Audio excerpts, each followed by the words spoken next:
Hay un pensamiento en la palabra de Dios en el libro de Apocalipsis.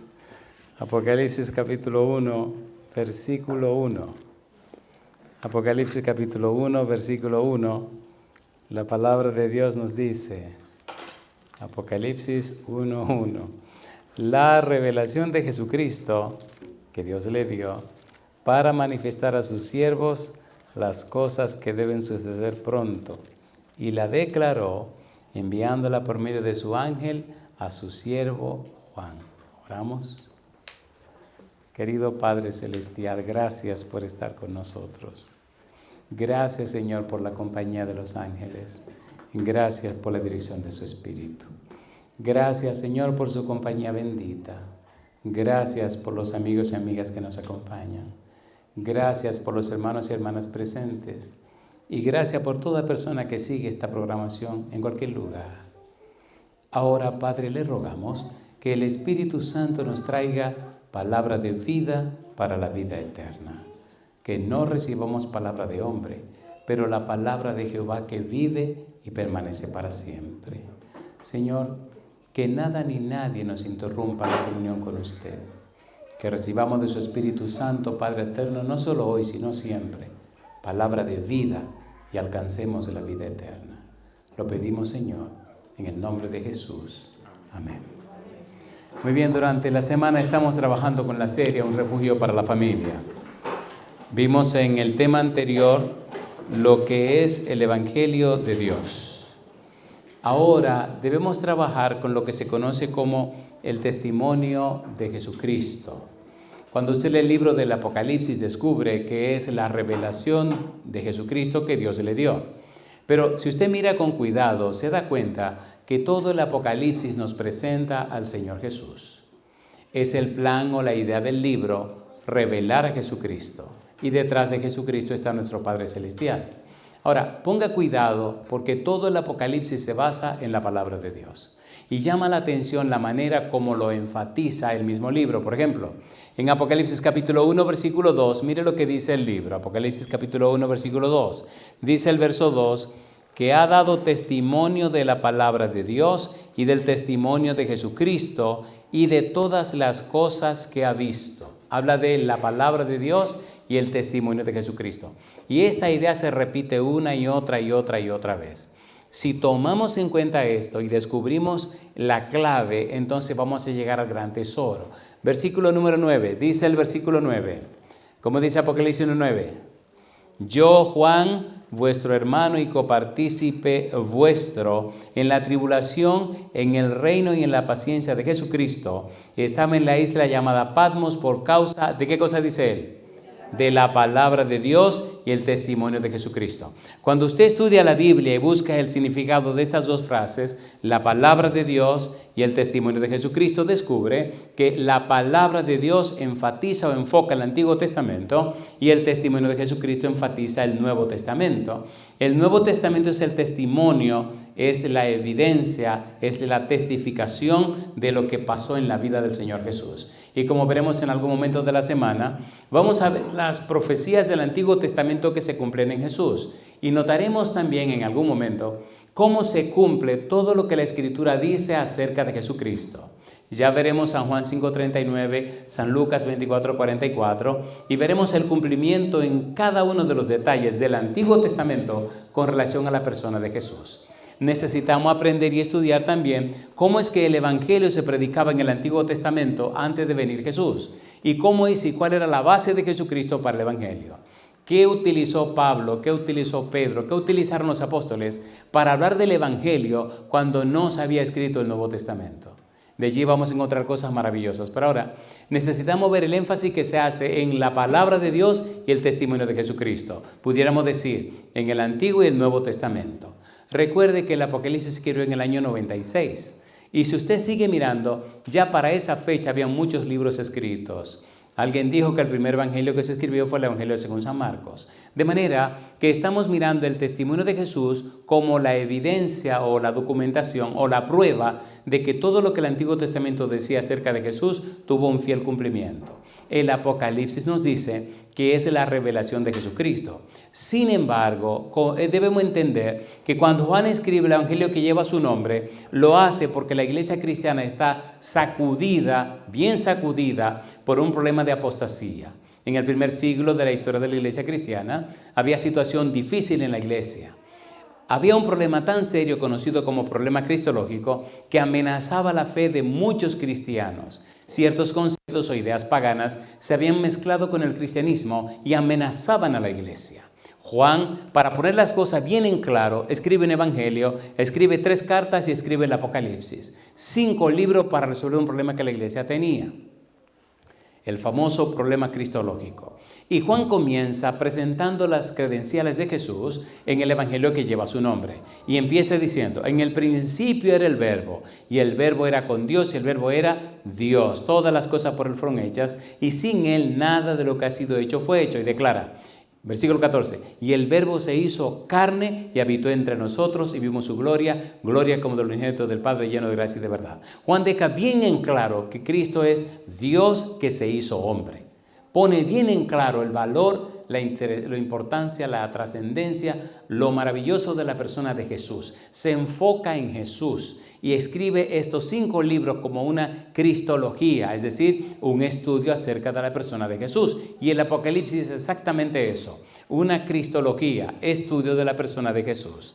Veamos, por ejemplo, ahora en el capítulo 12, versículo 17, cómo se repite la misma frase, la palabra de Dios y el testimonio de Jesús. Vamos rapidito. Apocalipsis capítulo 12, versículo número 17. ¿Cómo dice el versículo 17? Entonces el dragón se llenó de ira contra la mujer y se fue a hacer guerra contra el resto de la descendencia de ella. ¿Quiénes son? Los que guardan los mandamientos de Dios. ¿Y qué cosa tienen? Y tienen el testimonio de Jesucristo. 2 partes. Guardan los mandamientos de Dios, guardan la palabra de Dios y tienen el testimonio de Jesucristo. ¿Por qué está enfatizando tanto el Apocalipsis estas 2 partes? Porque, amigo, amiga, hermano, hermana, la base de todo esto está en la palabra de Dios. Hay un fuerte énfasis en la palabra de Dios cuando hablamos del Evangelio. Hay un fuerte énfasis en la palabra de Dios cuando tratamos el Apocalipsis, como veremos en un momento. Y cuando Cristo viene a la tierra y predica, hace un fuerte énfasis en la palabra de Dios con la frase, escrito está. Número 1, todo lo que Jesucristo habló o predicó, lo hizo con la frase, escrito está. En su vida moral, en su vida personal, siempre dijo, escrito está. San Lucas capítulo 4, San Mateo capítulo 4, en el monte de la tentación enfrentó al diablo con, escrito está. Escrito está en la escritura, escrito está. Sometió toda su vida a las escrituras. Número 1. Número 2, en su ministerio siempre decía, ¿cómo lees? ¿Cómo está escrito? ¿Qué dice la escritura? ¿Qué dice la palabra? Se enfocó en la escritura. Y número 3, en sus debates públicos siempre apeló a las Sagradas Escrituras. Siempre se enfocó en las Escrituras. Por eso ahora Juan nos está dejando bien en claro que todo tiene que enfocarse en la Escritura, la palabra de Dios y el testimonio de Jesucristo. Capítulo 14, versículo 12, la frase sigue repitiéndose. ¿Qué dice el verso 12? Aquí está la paciencia de los santos. ¿Quiénes? Los que guardan los mandamientos de Dios. ¿Y qué cosa tienen? Y tienen la fe de Jesús. Dice un ángel en el capítulo 19, el versículo 10. ¿Qué dice el ángel? Capítulo 19, versículo 10. ¿Cómo dice? Yo me postré a sus pies para adorarlo y él, ¿qué me dijo? Mira, no lo hagas. Yo soy consiervo tuyo y de los que, ¿quiénes más? Y de tus hermanos que retienen el testimonio de Jesús. Adora a Dios porque el testimonio de Jesús es, ¿qué cosa dice? El espíritu de la profecía. Ponga cuidado a esa frase, porque cuando usted estudia a la persona de Jesús, cuando estudia las lecciones de Jesús, usted notará que él hace fuerte énfasis en el cumplimiento de la profecía en su persona. Y vamos a ver en el resto de la semana las evidencias. Cómo Cristo enfatizó esto y cómo se cumplió en el pasado. Cómo en el pasado se anunció esto y cómo se cumplió en Jesucristo. ¿Por qué hacemos esto? ¿Por qué usamos este método? Dios diseñó nuestro cerebro para que funcione de una forma determinada. Cuando nosotros tratamos nuestro cerebro como Dios lo edificó, nuestro cerebro aprende rápidamente y nuestro cerebro comienza a discriminar. Es decir, esto sí y dice esto no.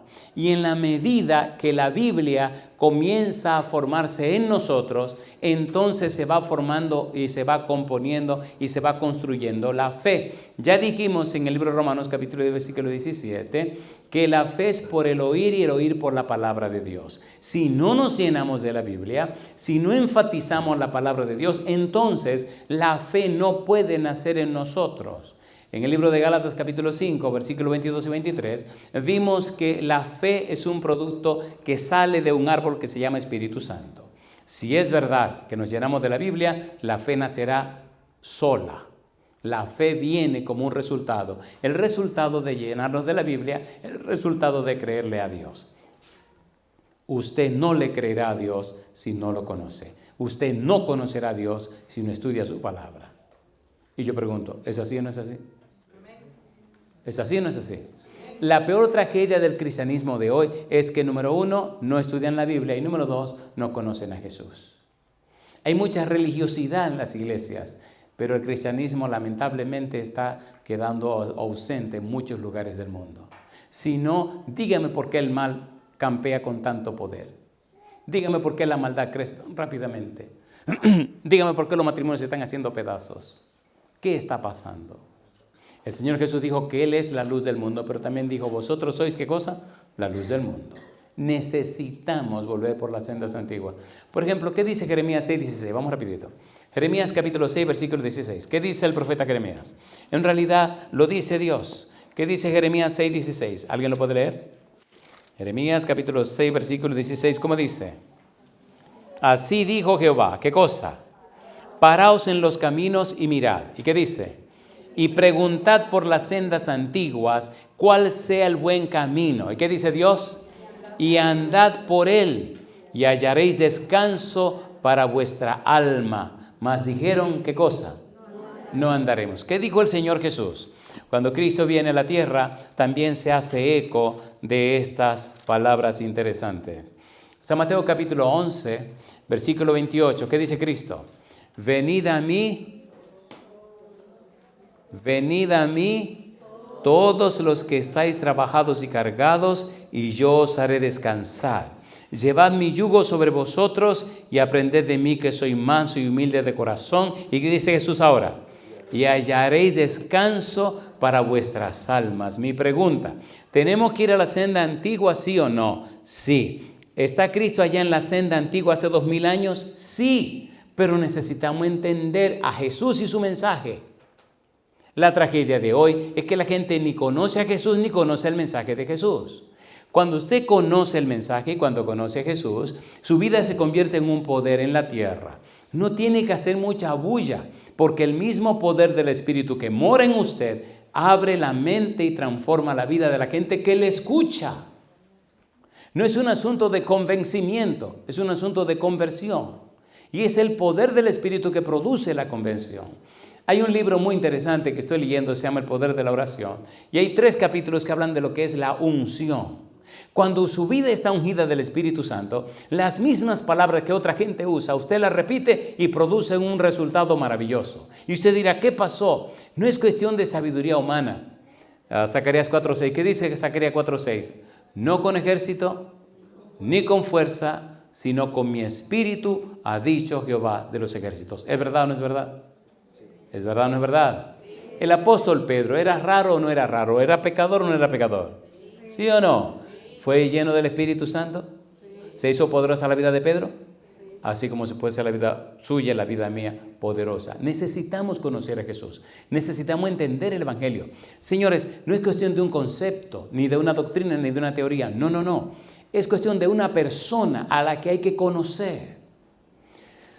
En el libro de San Juan capítulo 17, versículo 3, la Biblia dice Jesús, y esta es empero la vida eterna, que te conozcan a ti, el único Dios verdadero, y a Jesucristo a quien has enviado.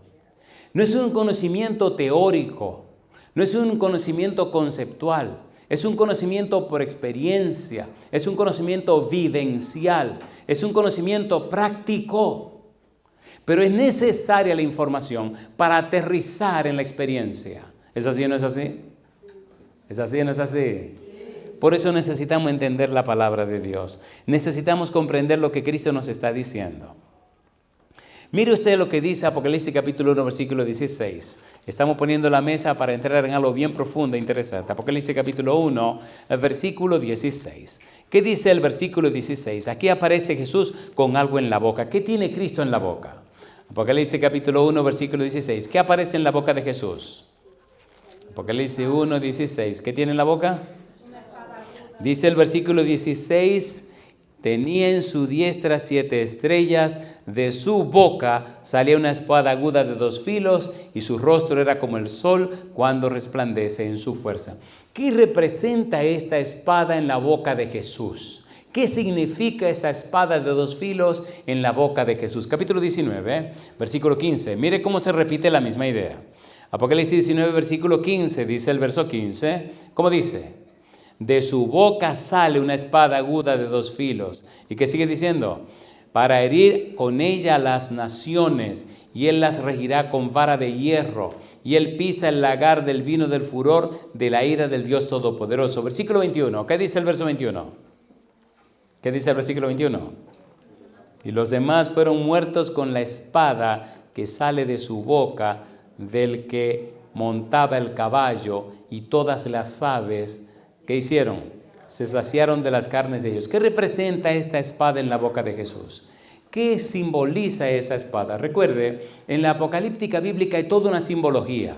En la apocalíptica bíblica está presente Dios, está presente el Espíritu Santo, está presente Jesús. En la apocalíptica bíblica está presente el diablo y sus demonios. En la apocalíptica bíblica entonces hay símbolos y hay que descubrir el valor de esos símbolos. ¿Qué representa en la boca de Jesús esta espada? ¿Qué dice Hebreos capítulo 4, versículo 12? Vamos rapidito. Hebreos 4, 12. ¿Con qué se compara la Biblia?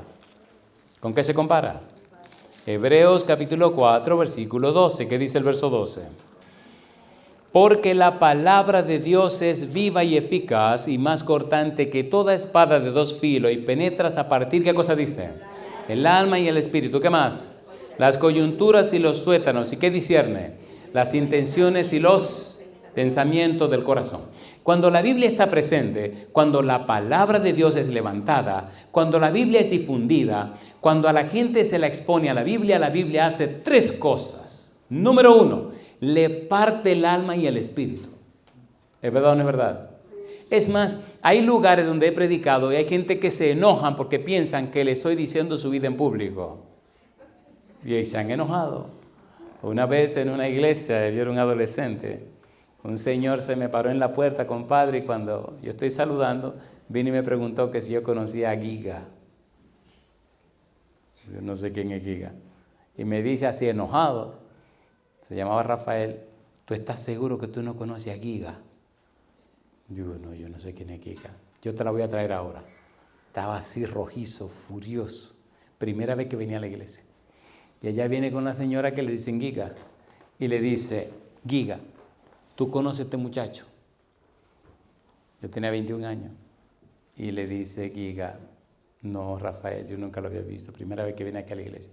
¿Tú estás segura que tú no lo conoces? Sí, yo estoy segura. Él dice que no te conoce. Dice, no, él no me conoce a mí tampoco. Y entonces le dice la señora, ¿y a ti qué te pasa, Rafael? Dice, mira, Giga, gracias a Dios que tú no lo conoces. Y gracias a Dios que él no te conoce a ti. Porque si este muchacho te hubiera conocido, yo le rompo la cara. Y le dice la señora, ¿pero y por qué? Tú has dicho la vida mía ahí adelante. Nada más le faltaba decir nombre y apellido. Entonces le dice la señora, le dice Giga, pero que eso no puede ser, Rafael, porque ni te conoce a ti ni a tu esposa. Oye, qué cosa interesante la vida, qué cosa curiosa la cosa del Señor. Este señor se estaba divorciando, 19 años de casado, y había sido una vida de perro porque a él le gustaba mucho beber, y la esposa le había aguantado todo. Y ese día, él venía de la calle de trabajar, la esposa pasó el día entero limpiando y arreglando la casa, y hay damas que ponen su musiquita alta para emocionarse haciendo la limpieza de la casa. Y cuando este fulano llegó de la calle, malhumorado y furioso, la pobre infeliz que pasó de la casa, el día todo el día de la casa haciendo cosas, pues sintió que la bulla era muy alta, agarró el radio y lo trayó en una pared y se desbarató el radio. Y él se quedó mirando y le dijo, ¿y a ti qué te pasó? A mí me pasa lo que me da la gana. Ah, sí, sí. Pues te van a seguir dando muchas ganas a ti porque tú verás lo que yo voy a hacer ahora mismo. Entró, recogió sus cosas, agarró a sus hijos y se fue. Y cuando iba por la puerta le dijo, y no me venga atrás. Ya me harté de aguantarte a ti. 19 años aguantándote. Te puede ir al demonio. No te quiero ver la cara. No me mires ni la cara. No te quiero ver más. Y se fue. Y el tipo, compadre, después como que cayó en sentido, como que se le fue la borrachera. Se dio cuenta que la mujer se lo dijo en serio, compadre. Y entonces se le ocurrió venir a la iglesia. De que a buscar a ver qué Dios le ayuda. Y cuando viene a la iglesia encuentra a este muchacho que le está tirando la vida en público. Oiga, qué cosa linda como trabaja Dios. ¿Prefieren que dejemos esta historia para mañana y sigo con el estudio para que avancemos? Si quieren yo le hago la historia mañana, una historia muy interesante. Y ahora avanzamos con esto. Pienso que esta historia va a ayudarnos a todos. A mí me está ayudando también. Porque yo estaba como muy meditativo, estaba meditando, tuve hasta que caminar. Porque estaba con una meditación muy profunda. Parece que algo me estaba pasando. Mejor yo sigo hablando aquí. Bueno, ¿qué ocurrió? Al día siguiente el hombre vino a la campaña. Entonces decidió hablar conmigo y me contó el problema. Me dijo todo lo que estaba pasando. ¿Y qué puedo hacer? ¿Usted ama a su esposa? Sí. ¿Ama a sus hijos? Sí. ¿Quiere volver con su esposa? Sí. Entonces, deje a esa mujer tranquila y busque a Dios. Es Dios que resuelve las situaciones. Mientras usted más cosas haga para resolverlas, más se va a empeorar la cosa. Vamos a confiar en Dios, vamos a orar a Dios. Venga a la iglesia y vamos a estudiar la Biblia. Y empezó. Y así como estamos haciendo, leyendo la Biblia, buscando en la Biblia, el hombre se interesó y se emocionó. Se interesó tanto como que mi Dios se le olvidó el lío de la mujer y venía tempranito, trabajaba manejando un camión. Él era el dueño del camión. Terminaba y venía corriendo a la iglesia. A veces venía en el mismo camión y lo paraba por un lado y venía corriendo así del trabajo para no perder el tema de la noche. Oiga cómo trabaja Dios. Las mujeres, ustedes saben que las mujeres son mujeres, ¿verdad que sí? Me imagino que lo sabían. Las mujeres tienen como un toque del cielo. Un solito, así, talito. Ay, mamá. Yo sé que en algún momento mi esposa va a ver este sermón, así que tengo que tener cuidado, ¿no? Bueno. Y entonces aquella dama sabía que él la llamaba a la casa, ya no le hacía caso. Y la buscaba, nada. Y de repente pasaron un día, 2 días, 3 días, el tipo ni me importa, como que se olvidó. Y ella se puso como, ¿y ahora qué pasó? Entonces llamó a la guiga, que era familia de ella. Oye, ¿y es verdad que fulano está yendo a la iglesia? Sí. Y está hablando con el predicador. Pero bueno. Sí, está lindo, mamá. Para el final eran 2 semanas de campaña. Para el final de la primera semana, el fin de semana la señora vino y dije para ver la campaña nada más, para ver la cosa linda, mamá. Y ella vino y él estaba muy empeñado en su sermón y en su cosa. Y ella lo vio como tan enfocado, como tan interesado en lo que se estaba diciendo y escribiendo en una libreta, que le resultó extraño que él como que no se volviera loco, como la saludó, viniste a ver la campaña, qué bueno. Y fue y se sentó y siguió con su conferencia. Y él se sintió como, como, ¿qué pasa aquí? ¿Me están entendiendo? ¿No me están entendiendo? Seguro que me están entendiendo. Uy, cuando a una mujer no le ponen el centro del negocio, compadre, eso como que le sacude el piso. ¿Y qué pasó? Le voy a abreviar la historia porque tengo que seguir predicando mi sermón. El hombre como que entendió el valor de la salvación y el propósito de Dios. Y una de las noches le dijo a la esposa, mira fulana, si tú vuelves conmigo, amén. Si no vuelves, amén también. A ti no te va a faltar nada. Pero esta semana yo descubrí lo que necesitaba. Yo quería conocer a Dios y saber qué es lo que Dios ha hecho por mí, qué es lo que Dios quiere conmigo. Y lo estoy descubriendo. Yo te amo mucho y a mis hijos, todo lo que tú quieras, pero esto es la salvación. Uno no puede descuidar la salvación. Uno no sabe cuándo se va a morir. Uno tiene que asegurar las cosas con Dios. Porque ¿quién tiene un seguro de vida que va a estar vivo todo el tiempo? Hay que asegurar las cosas con Dios, hay que asegurarlas ya. Pues la señora como que se dio cuenta que algo estaba pasando. Fin de la historia. Al finalizar la campaña, pasaron unas semanas más, Rafael se bautizó, como al final del mes y algo, la señora decidió regresar con él, volvieron a la casa juntos, ya él no bebía más, como que su vida tenía otra historia. Y antes de los 3 meses, Rafael se murió. esta no es historia de colorín colorado, no, este es de verdad. El tipo se murió, compadre. Lo interesante es que la esposa, cuando él murió, decía, verdaderamente conoció a Dios. Y yo vi cómo Dios lo cambió. Ahora yo le pregunto, ¿es real Dios o no es real? ¿Es real o no es real? ¿Es real o no es real? ¿Cómo usted sabe que es real? Ay, mamá, ay, mamá. Hay muchos abogados, pero trate de usted tener su propia experiencia con Dios. La gente creerá no lo que usted le predica, la gente creerá lo que usted vive. Hay mucha gente suelta de palabras, y habla. Un momento, por favor. ¿Y en tu vida qué ha pasado? Cuéntame lo que ha pasado contigo. Y ahí es que usted comienza a hablar. ¿Qué ocurrió en tu vida? ¿Qué está pasando contigo? Porque cristianismo significa conocer y amar a Cristo. ¿Qué es cristianismo? Conocer y amar a Cristo. Si usted no lo conoce, no lo ama. Usted no puede amar a quien no conoce, ¿o sí? No. Cuando usted dice que hay amor sin conocimiento, se llama infatuación. Infatuación es la falsificación satánica del amor. ¿Entendieron? ¿O no entendieron? ¿Qué es infatuación? Falsificación satánica del amor. Hay mucha gente que está muy emocionada. El amor no es una emoción, es un principio. Por eso dice Dios es amor. Entonces necesitamos conocer a Dios, necesitamos conocer a Jesús para que entonces el Espíritu Santo, que hace que nazca la fe, junto con la fe viene el primer fruto del Espíritu que se llama amor. ¿O no? El amor solo lo produce Dios. Usted no puede producir amor. Nadie puede producir amor. Solo Dios. Si usted no es una persona convertida, una persona transformada, una persona nacida de nuevo, aunque usted brinque y patalee, no puede producir amor. Es un fruto de Dios, es un fruto del Espíritu. ¿Sí o no? A ver, ¿sí o no? Sí. Amigo, amiga, si usted quiere tener un matrimonio poderoso, llénese la cabeza con la palabra de Dios. Enfoque su vida en el Señor. Permita que la palabra de Dios, que es una espada de dos filos, penetre y le parta el alma y el espíritu.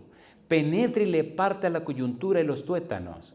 Penetre y discierna las intenciones y los pensamientos de su corazón. Cuando usted se expone a la Biblia lo parte por la mitad y le hace ver cuál es su situación, en dónde está usted colocado, qué está pasando con usted. Y hay personas que se ofenden, hay personas que se molestan, hay personas que se ponen como el demonio porque no quiere como que déjese partir, compadre. Si a usted no lo parten por la mitad, toda esa cosa mala va a quedar ahí adentro.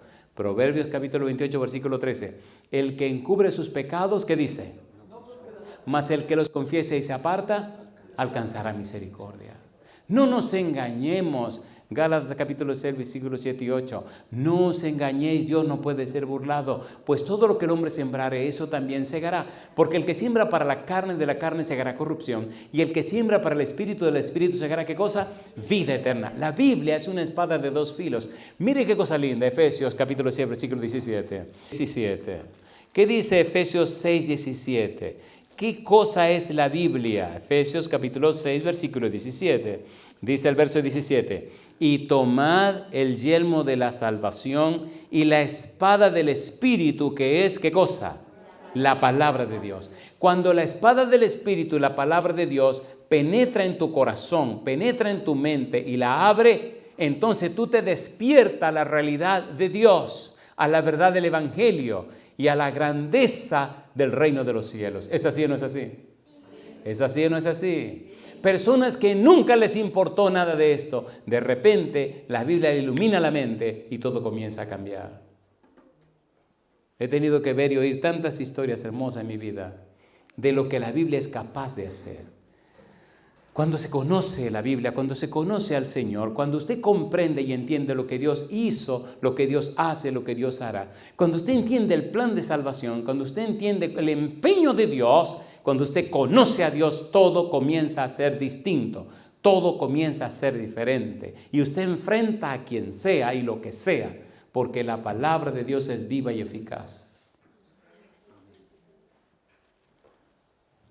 Me llena de gozo entender y comprender que la Biblia no es un invento humano, que la Biblia no es cosa de hombre, que la Biblia es cosa de Dios. Segunda de Pedro, capítulo 1, versículo 19 al 21. Recuerda el método bíblico gramático descriptivo. No es lo que diga el predicador, es lo que dice Dios. Y todo lo que estamos diciendo es lo que dice Dios.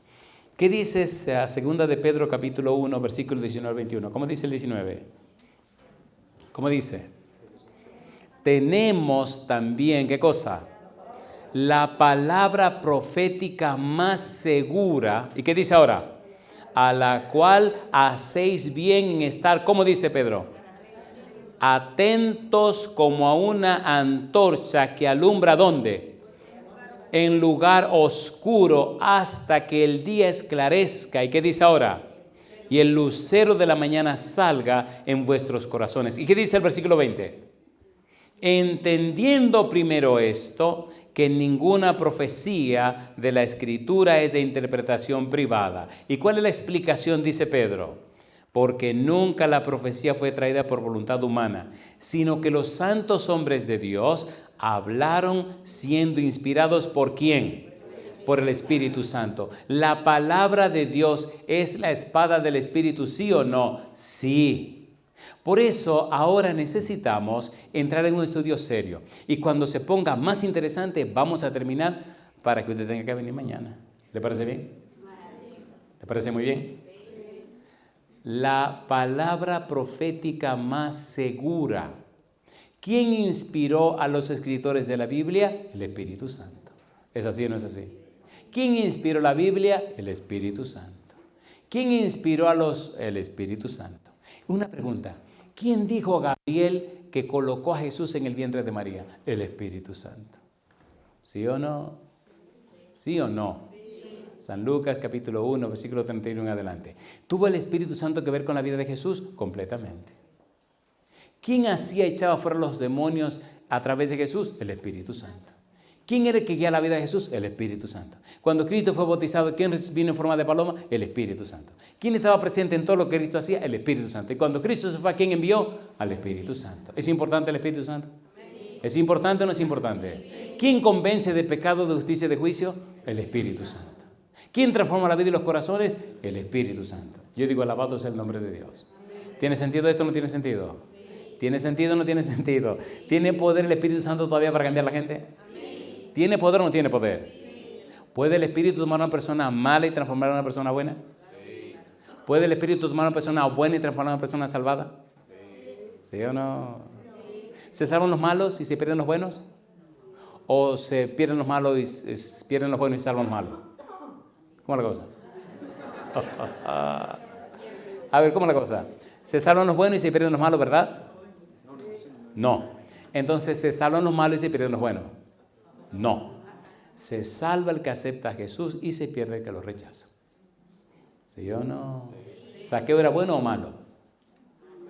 Malísimo, era un ladronazo. Dice Saqueo, un saqueador, el jefe ¿era o no era el jefe de los publicanos? El jefe de los ladrones. ¿Y el joven rico era bueno o malo? Y se perdió. Así que tengan cuidado de ser bueno, y tengan cuidado de ser malo. La clave está en Cristo Jesús. ¿En quién está la clave? En Cristo Jesús. En Cristo Jesús. A mí me llena de gozo estar aquí, porque si estuviera ahí sentado como usted también estuviera mirando esa miradita así torcida, ¿no? Con salida así tal. Es que esa comida estaba tan buena. Y ahora usted sentado ahí, mire, cualquiera se comunica con el más allá. Mejor sigamos con este sermón. Sigamos con este sermón. ¿Es hermosa la Biblia o no es hermosa la Biblia? Yo estaba allá atrás que ya no me aguantaba. Tuve que caminar un poquito. Digo, si me paro ahí, le dije a mi hijo, uy, si me agarra el sueño predicando, esta se va a armar. Y me dice, yo lo voy a publicar. Digo, no, tranquilo. Tranquilo. Imagínense que me vean durmiendo en el púlpito. Úpale. Pero la mía viene, tranquilo, que ahorita terminamos esta cuestión y yo sé lo que comienzo a hacer. Tengo mi plan hecho. Déjeme hacer una pregunta aquí. ¿La Biblia es hermosa o no es hermosa? ¿Es maravillosa o no es maravillosa?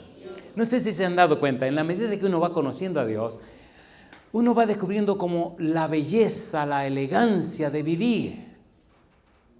No es cuestión de tener tonterías. Yo conozco gente que tiene lo que usted no se imagina y mucho más de lo que necesitan para vivir 10 veces o 100 vidas.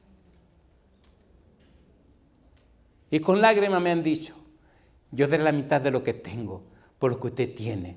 Y yo le he dicho, y yo no de lo que tengo por 1000 veces lo que usted tiene. Y yo sé que usted tiene mucho.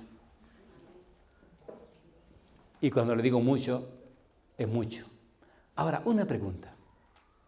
¿Están listos para una pregunta? Sí. Cuando Rockefeller murió, le preguntaron al encargado de las finanzas, un periodista se le acercó y le dijo, oiga, señor fulano de tal, ¿y cuánto dejó el señor Rockefeller? Y el financista lo miró así y le dijo, lo dejó todo. ¿Entendieron? ¿Cuánto dejó?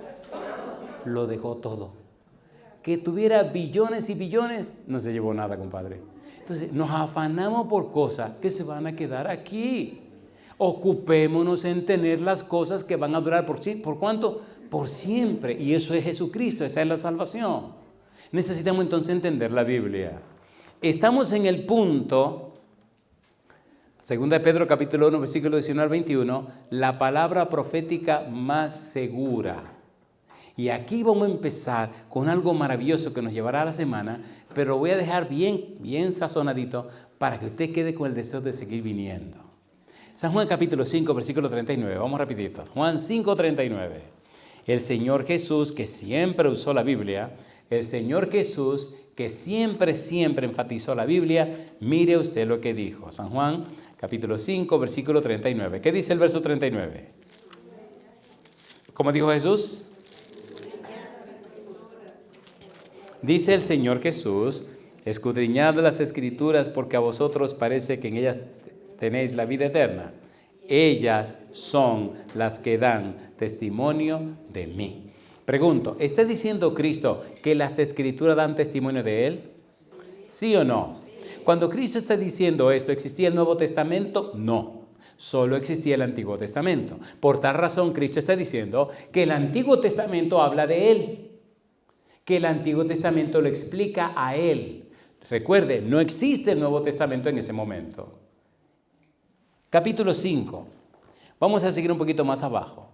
Capítulo 5, versículo número 46. ¿Qué dice el 46? Porque si creyeseis a Moisés, ¿qué dice Cristo? Me creeríais a mí, porque de mí escribió él. ¿Escribió Moisés de Jesús, sí o no? Jesús dice que sí. ¿Cuántos libros escribió Moisés? Número 1. Bueno, vamos a decir 5 y 6. ¿Te parece bien? 5 y 1 son 6. 5. Génesis, Éxodo, Levítico, Número, Deuteronomio. Y muchos exégetas dicen que escribió el libro de Job. Así que entonces escribió 6. ¿Hablan esos 5 libros del Señor Jesús? Sí. Ahora, cuando usted lee San Lucas capítulo 24, vamos rapidito. Camino a Emaús, recuerde que estamos poniendo una mesa hermosa con muchos platos diferentes para comerlo durante la semana. Le garantizo algo. Si usted pone cuidado y atención a todo lo que vamos a estudiar en esta semana, usted puede estar muy seguro que al final de la semana usted será otra persona. Es que usted no puede ser la misma persona si llena la cabeza con la palabra de Dios. Usted no puede ser el mismo si conoce a Dios. Hay un himno que dice, nunca seré igual. Ahora sé que nunca seré igual. Cuando conocí a Cristo, nueva vida comenzó y yo sé que nunca seré igual. No he conocido una persona con la que haya estudiado la Biblia y le haya presentado y mostrado a Jesús, y después de conocerlo, que sea la misma persona. Algunos se espantan y salen corriendo para no saber más. Había un tipo, había una persona, vamos a decirlo con respeto, una persona, un sinvergüenza, un bandido, ese era un bandido. Bueno, había esa persona, venía a la iglesia y cuando él sabía que el Espíritu le iba a tocar, salía corriendo. Y venía otra vez. Es como un curioso que viene y oye. Y cuando ve como que el Señor lo está por agarrar, ¡pum!, se iba. Y me molesté. porque estaba jugando con el Espíritu de Dios. Eso es peligroso. ¿O no es peligroso? No te apures, yo te voy a agarrar, bandido, yo te voy a agarrar. Y la iglesia llena de gente, y cuando predicaba el sábado y yo abría los ojos después de la última oración, ya se había desaparecido. Y volví en la tarde y cuando yo abrí los ojos ya se había desaparecido. Y dije, este lo agarró yo. Le dije al anciano, venga acá, hermano, hoy usted va a orar la última oración, la oración pastoral. Después del llamado, ¿usted qué va a orar? Yo, pastor, sí, usted qué va a orar. Yo voy a hacer el llamado, la gente va a pasar la frente, se hacen todas las musarañas que se hacen, todas las cosas que se hacen, y cuando haya que orar, usted va a empezar a orar que yo tengo un trabajo que hacer. Está bien. La iglesia era, ¿cómo así? Una iglesia grande. Y había una puerta hacia la izquierda. Y al fondo la puerta grande por donde la gente salía. Y cuando usted salía, llegaba a un hall y doblaba a la izquierda, una puerta de salida para afuera, el estacionamiento bien grande, etcétera, etcétera. Digo, así que póngaseme aquí al lado. Cuando llegue un momento de oración, usted va a empezar a orar. Y usted empieza a orar, que yo tengo un trabajito pendiente. Hago el llamado, la gente pasa y el fulano está allá atrás de la puerta porque el tipo sale volando. Y le digo al anciano, todo listo, sí, hermano, y la gente pasando al frente, Bueno, ahora preparémonos para la oración. Todo el mundo cierra los ojos. Le paso el micrófono al anciano y ¡fum! Salgo corriendo por la puerta de aquí. Y me mando corriendo. Ya va el tipo. Empieza el anciano a orar y yo que voy entrando por aquella puerta, el bandido, pero en el Señor que va saliendo por esta puerta. Y cuando sale, nos encontramos frente a frente. Me dice, ¡ay, pastor! Digo, pastor, venga. Lo agarro por un brazo, ¡fum! Y lo entré en la oficina pastoral. Y él se asustó. Dice, pero ¿y qué fue? Digo, siéntese ahí. Tengo 6 meses velándolo, amigo mío. Y veo que usted le está oyendo al Espíritu Santo. Déjese tontería, ponga su cuenta clara. ¿Qué es lo que pasa a usted? Y se pone así ¿cómo así, pastor? Digo, sí, usted le está oyendo al Señor. Pero pastor. Digo, no me van con ningún pero pastor. ¿Qué es lo que te pasa a ti? ¿Por qué tú le estás oyendo al Señor? ¿Qué es lo que te pasa a ti, muchacho? Tengo 6 meses velándote y veo que te espanta y te espanta. A ti te va a llevar el demonio, compadre. Si el Espíritu te está tocando el corazón, deja que te toque, estate quieto, ¿qué te pasa? Y yo sabía que esto me iba a pasar, yo sabía. Empezó a llorar. Yo que no me iba a quedar hoy, Cosa linda, mamá. Y yo que no me iba a quedar. ¿Para qué yo me quedé? ¿Pero por qué yo me tenía que quedar? Yo que no iba a ignorar. Empezó a pelearse a sí mismo. Ay, Señor Jesucristo. Al final bajó la guardia. Yo le hago una pregunta. ¿Lucha el Señor por salvarnos, sí o no? ¿Sí o no? Sí. Había otro bandido, perdón. Había otra persona, otro muchacho. Sí. Yo le digo, a la que yo tengo que vivir, a ese fulano me lo encontré en otro país. Se fue de Dominicana y pensó, ya, me libré del pastor. Ya. Y un buen día, vamos por ese país, bajando para tomar un tren. Y pregúnteme quién viene subiendo. Allá viene el tipo imagínense en otro país con una peladita medio extraña y un feeling medio peligroso. Y digo, este bandido, pero este fulano. Y me quedo parado así. Y en esos países usted no se le atraviesa a la gente porque eso es peligroso. Y el tipo viene subiendo, pam. Y ve que viene por aquí y yo me pongo por acá. Pasa por acá y yo me paso por allá. Y se para así, con miedo de levantar la cabeza porque ya esto es casi un acto ofensivo que tú le interrumpas el paso a alguien. Hasta que se atrevió. Cuando levantó la cabeza que me miró, ¡ay, pastor! Digo, pastor, ¿qué es lo que te pasa a ti? Venga. Y lo agarré por un brazo y me lo llevé a un lado. Y empezó a llorar. Un muchacho que creció allá entre nosotros, pero que llegó a la gran ciudad y el enemigo le llenó los ojos con mucho brillo y mucha tontería y dejó al Señor. Yo le pregunto, ¿pasa en cualquier lugar eso, sí o no? ¿Es paciente Dios o no es paciente Dios? ¿Busca a sus hijos o no los busca? ¿Sí o no? Y eso está haciendo el Señor posiblemente con algunos de ustedes o de ustedes que nos están siguiendo. Pero se dan cuenta que Dios es amable, es caballeroso, es cariñoso, es tierno. ¿Es así Dios o no es así? No te empuja, no te obliga.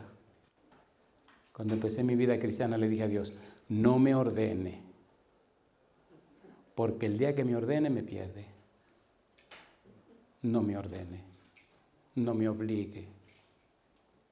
No me gusta que me den órdenes ni que me obliguen. Yo lo amo, Señor, y por amor yo le doy la vida, pero no me dé órdenes.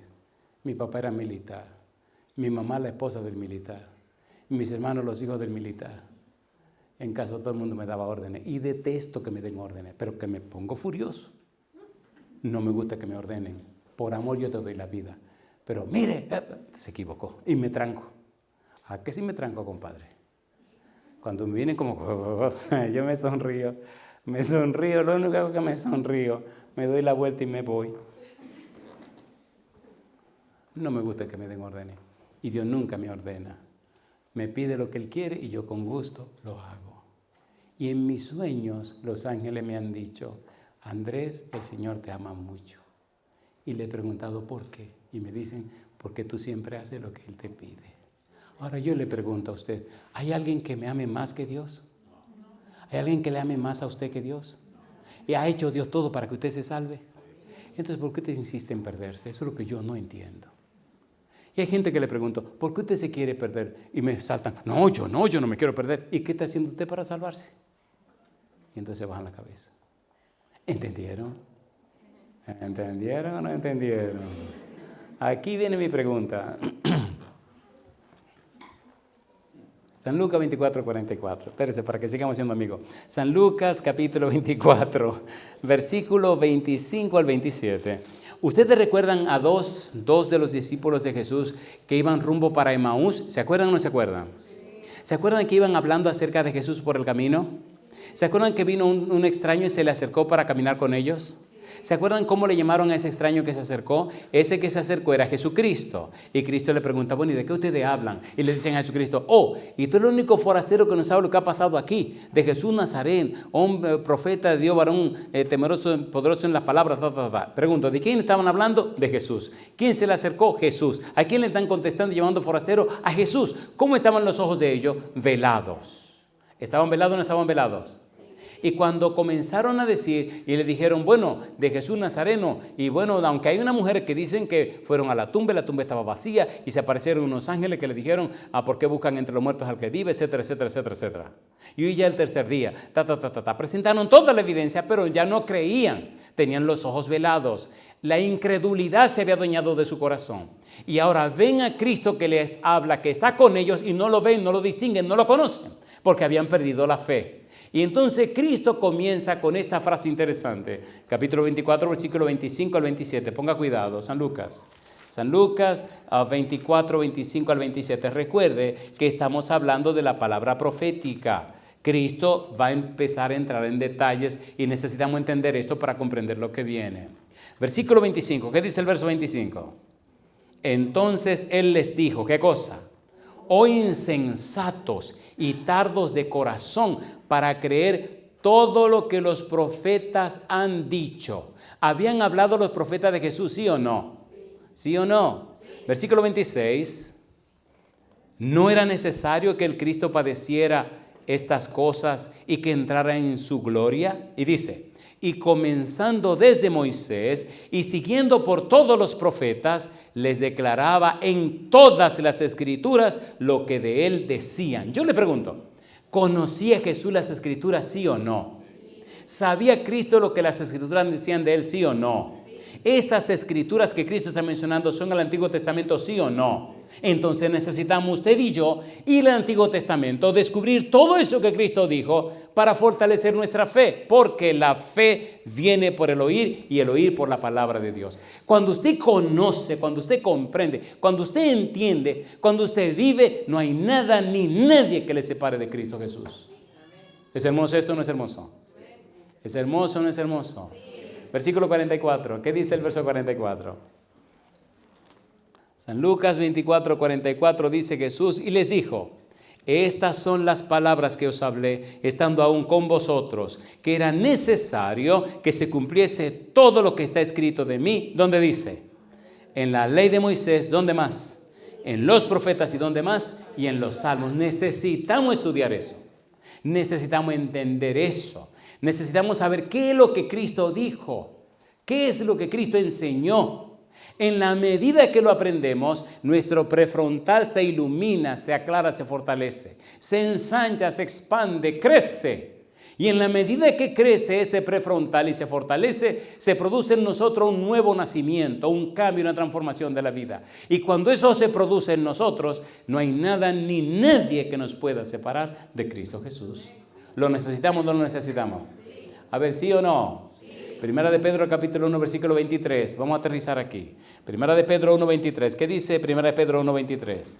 ¿Cómo se produce ese nuevo nacimiento? Primera de Pedro, capítulo 1, versículo 23. ¿Qué dice Primera de Pedro 1, 23? Primera de Pedro 1, 23. ¿Cómo dice? Siendo renacidos, ¿qué cosa dice? No de simiente corruptible, sino de incorruptible. ¿Por qué cosa dice ahora? Por la palabra de Dios que vive y permanece para siempre. Escuche mi pregunta. Por favor, no responda corriendo. ¿Verdad que hay personas cristianas o personas miembros de iglesia que están convencidos de la doctrina, pero que no han sido convertidos? ¿Sí o no? ¿Sí o no? ¿Que necesitan nacer de nuevo? ¿Sí o no? Y aquí viene la pregunta dura. Sinceramente, de corazón, usted y yo, como que aquí no hay nadie más. ¿Necesitamos nacer de nuevo? Si usted sabe que necesita nacer de nuevo, póngase en pie conmigo. Póngase en pie conmigo. En esta semana necesitamos permitirle al Espíritu Santo que nos cambie y nos transforme. En esta semana necesitamos orar y trabajar por aquellos que una vez fueron cristianos o cristianas y de alguna forma perdieron la fe o se alejaron del Señor o se retiraron de las cosas de Dios. Necesitamos orar y trabajar por aquellos que se están preparando en el conocimiento de la palabra de Dios para que el Espíritu Santo les convenza de pecado, de justicia y de juicio y que muy pronto, a través del santo bautismo, sus nombres se registren otra vez en el libro de la vida. Y ahora viene la parte más interesante para mí. En el libro de San Mateo, capítulo 18, versículo 10, dice que sus ángeles ven siempre el rostro de mi Padre que está en los cielos. Así que el ángel que me acompaña siempre ve a Dios y le cuenta lo que está pasando con mi vida. Y mi gozo es que cada semana, cada mes, de cada año, en algún lugar del mundo estamos predicando la palabra y las personas se entregan a Jesús. Y eso llena mi corazón de gozo. Hace un par de semanas estábamos en una ciudad de México, en un lugar muy grande, y muchas personas se entregaron a Cristo Jesús. Y yo le hago una pregunta. ¿Podrá usted llevar su carro para el cielo? No. ¿La casa? No. Nada. Lo único que usted puede llevar es su propia vida. Los padres pueden llevar a sus hijos. Y usted y yo podemos llevar a nuestros amigos, nuestros conocidos y relacionados. En la tierra no tengo nada, pero quiero tener un tesoro grande en el cielo. Las almas que se salven y las estaré viendo por la eternidad. Escuche, por favor, con lo que quiero terminar. Amigo, amiga, si usted sabe que fue cristiano en algún momento y por alguna razón se alejó de Dios y usted quiere volver otra vez a esa comunión estrecha e íntima con Dios, levante la mano conmigo. Levante la mano, por favor. Si usted sabe que una vez fue cristiano, una persona que caminó con Dios y se retiró por alguna razón y ahora usted quiere volver, levante la mano. Número 1. Número 2. Si usted sabe que es una persona que está estudiando la Biblia, que está aprendiendo, y usted quiere que le ayuden a prepararse para entregarse al Señor y tener derecho de entrada al cielo, levante la mano conmigo también. Solo quiero orar por esos dos grupos. Los que una vez fueron cristianos y por alguna razón se fueron y saben que ya hay que regresar.